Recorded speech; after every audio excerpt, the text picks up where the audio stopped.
Spinners are all the rage these days, with claims of helping some children focus by keeping their hands busy, but there are also criticisms ranging from being a distraction to being a choking hazard.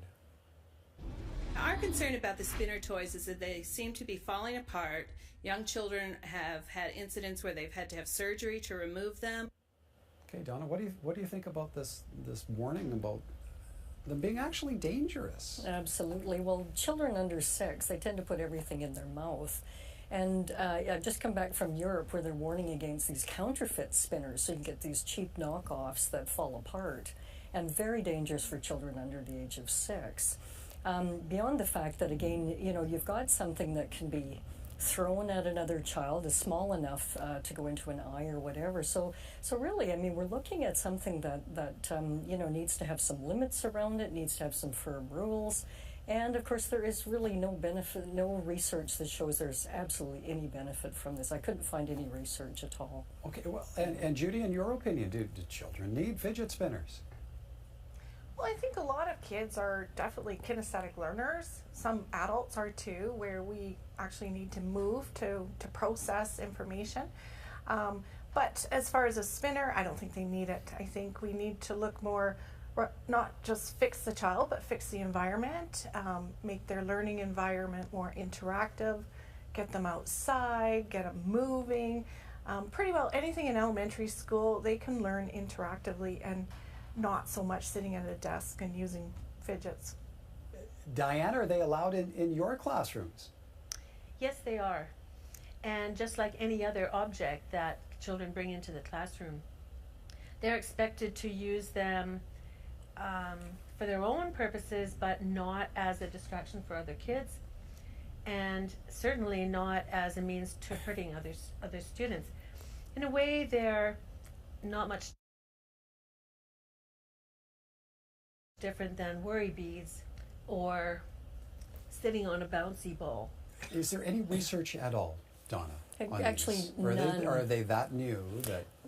They're too new in a way, but it's surprising again, you know, the Greek worry beads that have been used for centuries, even Catholic, you know, the rosary that you can play with in your pocket or whatever. I'm surprised actually that there isn't, because I do think, you know, some people use them as a stress reliever, but as they pointed out again, I mean, maybe getting on a bicycle and running around the block might be just as good to blow off energy. And so again, we don't know if it actually helps children learn or whether it distracts them. So if you want to try them out, because your child will beg you for one, of course, as they always do, then try it out and see if it helps or not. Maybe it'll help, maybe it won't. Well, maybe it'll just get discarded. Absolutely. Judy, any other suggestions that you'd like to pass along for parents who have kids who struggle with focus? Well, kids naturally get more focus as they improve their executive function skills, and a lot of times that happens, there's a big leap between age 3 and 5, and then there's a big leap again at age 13. So parents can help kids, give them coloring, color crayons, paper, markers, things that they can do maybe quietly while the teacher is lecturing. Anything physical that doesn't distract anyone, I think, would be probably appropriate in the classroom. Yeah. Okay, let's get to one final topic tonight. How important is it for children to develop a sense of humor? Silly boy. They do many things that make us grown-ups giggle, but children don't always recognize the humor in their own actions. Judy, at what age do children really start to show their own sense of humor? Well, they start as early as babies. So when parents are changing their diapers and blowing little raspberries in their tummy, they're giggling away, and toddlers, you know, when you go the thing, they're laughing away. And preschoolers, they start the knock-knock jokes, right? So they're learning humor through language, and parents can really help that if we laugh along and we play along, and especially listen. Because humor is about storytelling, and when parents take the time to listen to a preschooler tell a story and get the timing right and the punchline, we can really help them hone those humor skills. Well, and Judy, should we put limits on that humor? Yes, to some extent. As kids get older, then we can start guiding them and saying, you know, some types of humor can be offensive to others, racist, sexist jokes. But when they're small, when they're preschoolers, they don't get that yet. And it's always good to teach, but without that expectation, they're not going to get it till they're older. Well, and to pick up on that, Diane, do we need to explain to the kids why it is that we find them being humorous? Yes, and I think particularly when they've said something that is considered cute, or it's an innocent remark that has just hit the spot, then adults will find themselves laughing, and the child will be uneasy and surprised and unhappy that the adult's laughing.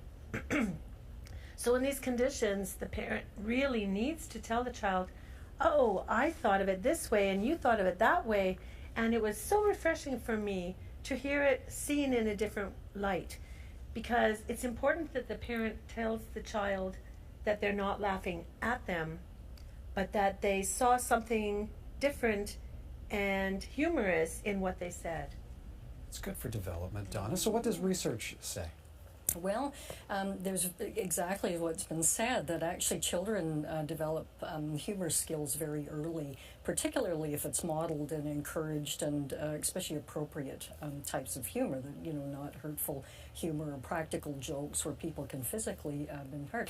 But again, children as young as 3 have well-developed humor skills, and what's also very important, though, is the research is pointing out how important it is that we develop humor. As a nurse, I often used humor to reduce my own stress, but also humor with my patients, because it helped reduce their stress as well, too. It reduces pain. I mean, there's very good research around that.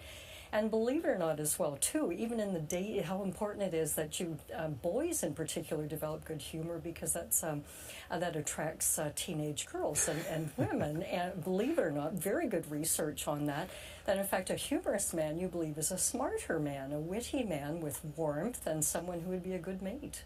I'm glad my boys are too young to latch on to what you just said. Ladies, great insight as always. Thank you ever so kindly. Dr. Donna Wilson, University of Alberta nursing professor and researcher; Judy Arnall, certified parent educator with Professional Parenting Canada; and Diane Switek, founder and director of Banbury Crossroads School in Calgary.